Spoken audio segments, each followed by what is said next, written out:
Како и што се очекуваше, Кочанскиот фудбалски второлигаш Осогово лошо помина на гостувањето во Струмица против тимот на Беласица. Екипата загуби со 3:0 на надпреварот што се одигра во рамки на 6-то коло од втората фудбалска лига Исток. Александар Милушев и Игор Пановски им пресудија на гостите од Кочани со тоа што постигнаа голови во 45-та и 66-та минута од надпреварот.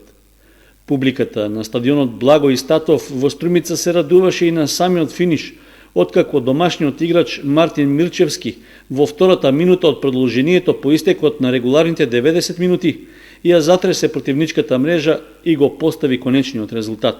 Со тоа не се остварија желбите и очекувањата Кочанскиот тим да направи некакво изненадување, откако во претходното коло имаше успех против Прилепска победа.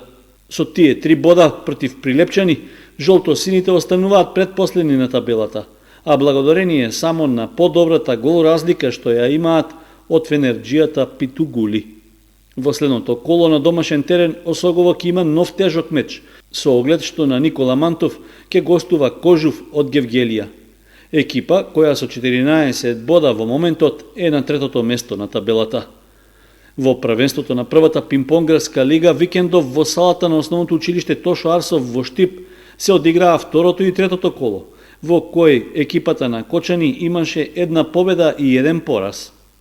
Нашите пинг-понгари загубија со 4:1 во второто коло од тимот на Телекомнец 2, кој важи за фаворит за освојување на првото место оваа сезона. Во третото коло, Кочани забележа победа со идентичен резултат против тимот на Борец од Велес.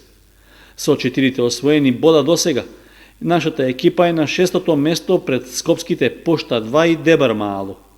Четвртото и петтото коло во првата пинг-понгарска лига ќе се играат на 20 октомври во Прилеп.